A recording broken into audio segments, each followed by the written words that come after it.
Assalamualaikum warahmatullahi wabarakatuh. Kami dari kelompok 6 pada mata kuliah Pendidikan Berkelanjutan berbasis konservasi dan teknologi ingin menyampaikan hasil diskusi dari kelompok kami mengenai pengertian SDGs menurut para ahli dan urgensi dalam pendidikan. Kelompok 6 terdiri dari Nadia Mutiara Farihatus Zainiti, yang kedua ada Noviana Nabila, yang ketiga Nurjannah, yang keempat Nur Ainil Zahro. Pengertian SDGs menurut para ahli. Yang pertama, menurut Komisi Brundtland, pembangunan berkelanjutan didefinisikan sebagai pengembangan yang memenuhi kebutuhan saat ini tanpa mengorbankan kemampuan generasi mendatang untuk memenuhi kebutuhan mereka sendiri.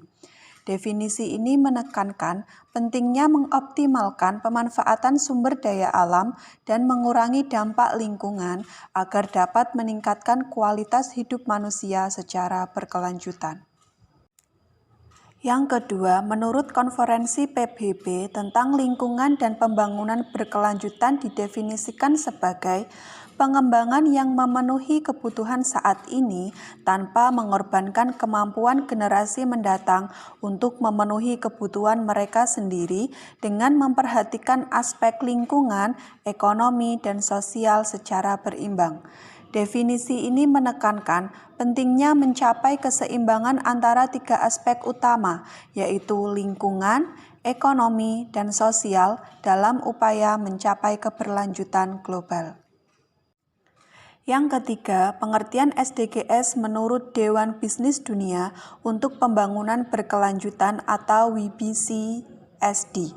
Pembangunan berkelanjutan didefinisikan sebagai pembangunan yang memenuhi kebutuhan saat ini tanpa mengorbankan kemampuan generasi mendatang untuk memenuhi kebutuhan mereka sendiri, dengan mempertimbangkan aspek lingkungan, sosial, dan ekonomi secara bersamaan.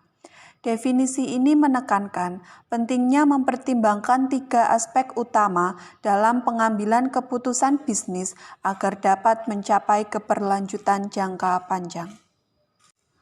Pengertian SDGs yang keempat menurut Uni Internasional untuk Konservasi Alam atau IUCN, pembangunan berkelanjutan didefinisikan sebagai pemanfaatan sumber daya alam dan lingkungan secara bijak untuk memenuhi kebutuhan saat ini tanpa mengorbankan kemampuan generasi mendatang untuk memenuhi kebutuhan mereka sendiri. Definisi ini menekankan pentingnya menjaga kelestarian sumber daya alam dan lingkungan untuk dapat memenuhi kebutuhan manusia di masa depan. Sedangkan yang kelima, menurut Komisi Eropa, pembangunan berkelanjutan didefinisikan sebagai pembangunan yang memenuhi kebutuhan saat ini tanpa mengorbankan kemampuan generasi mendatang untuk memenuhi kebutuhan mereka sendiri dengan mempertimbangkan aspek ekonomi, sosial, dan lingkungan secara seimbang. Definisi ini menekankan pentingnya mempertimbangkan tiga aspek utama dalam pengambilan keputusan kebijakan agar dapat mencapai keberlanjutan jangka panjang. Berdasarkan pengertian SDGs menurut para ahli yang telah disampaikan tadi, dapat disimpulkan bahwa SDGs merupakan program lanjutan dari MDGs yang telah disepakati oleh berbagai negara untuk menuntaskan masalah-masalah dan ketimpangan di berbagai negara khususnya pada bidang pendidikan. SDGs adalah upaya untuk mencapai keseimbangan antara tiga aspek utama, yaitu lingkungan, ekonomi, dan sosial dalam pengembangan yang dapat memenuhi kebutuhan saat ini tanpa mengorbankan kemampuan generasi mendatang untuk memenuhi kebutuhan mereka sendiri. Berdasarkan pengertian SDGs menurut urgensi SDGs dalam dunia pendidikan. Sustainable Development Goals atau SDGs memiliki urgensi yang besar dalam konteks dunia pendidikan. SDGs memainkan peran penting dalam membimbing upaya global untuk meningkatkan kualitas pendidikan, memastikan inklusi pendidikan, dan mencapai pembangunan berkelanjutan secara keseluruhan. Urgensi SDGs dalam dunia pendidikan. Sustainable Development Goals atau SDGs memiliki urgensi yang besar. Terdapat 4 alasan mengapa SDGs sangat penting di dunia pendidikan.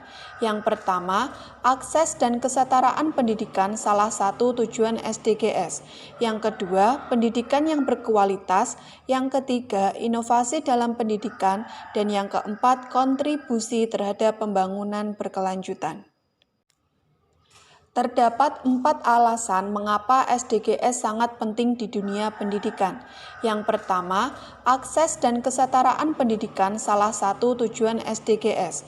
Yang kedua, pendidikan yang berkualitas. Yang ketiga, inovasi dalam pendidikan. Dan yang keempat, kontribusi terhadap pembangunan berkelanjutan. Terdapat 4 alasan mengapa SDGs sangat penting di dunia pendidikan. Yang pertama, akses dan kesetaraan pendidikan salah satu tujuan SDGs. Yang kedua, pendidikan yang berkualitas. Yang ketiga, inovasi dalam pendidikan. Dan yang keempat, kontribusi terhadap pembangunan berkelanjutan. Terdapat 4 alasan mengapa SDGs sangat penting di dunia pendidikan. Yang pertama, akses dan kesetaraan pendidikan salah satu tujuan SDGs. Yang kedua, pendidikan yang berkualitas. Yang ketiga, inovasi dalam pendidikan. Dan yang keempat, kontribusi terhadap pembangunan berkelanjutan. Terdapat 4 alasan mengapa SDGs sangat penting di dunia pendidikan. Yang pertama, akses dan kesetaraan pendidikan salah satu tujuan SDGs. Yang kedua, pendidikan yang berkualitas. Yang ketiga, inovasi dalam pendidikan. Dan yang keempat, kontribusi terhadap pembangunan berkelanjutan. Terdapat 4 alasan mengapa SDGs sangat penting di dunia pendidikan. Yang pertama, akses dan kesetaraan pendidikan salah satu tujuan SDGs. Yang kedua, pendidikan yang berkualitas. Yang ketiga, inovasi dalam pendidikan. Dan yang keempat, kontribusi terhadap pembangunan berkelanjutan. Berdasarkan pemaparan yang telah disampaikan sebelumnya mengenai urgensi SDGs, dapat ditarik kesimpulan bahwa urgensi SDGs untuk dunia pendidikan sangat besar, karena SDGs memberikan kerangka kerja global yang jelas dan komitmen untuk memastikan bahwa pendidikan menjadi alat utama untuk mencapai pembangunan berkelanjutan, meningkatkan kualitas hidup, dan mengatasi tantangan-tantangan global yang kompleks. Hubungan antara pendidikan dan pembangunan, di mana pendidikan dapat menghasilkan orang-orang yang akan menunjang sebuah pembangunan. Begitupun sebaliknya, bahwa pembangunan dapat membantu menunjang jalannya pendidikan, seperti pembangunan sarana ataupun prasarana yang membantu dalam pembelajaran. Cukup sekian pemaparan yang dapat kami sampaikan. Semoga apa yang telah kami sampaikan dapat bermanfaat untuk kita semua. Terima kasih. Wassalamualaikum warahmatullahi wabarakatuh.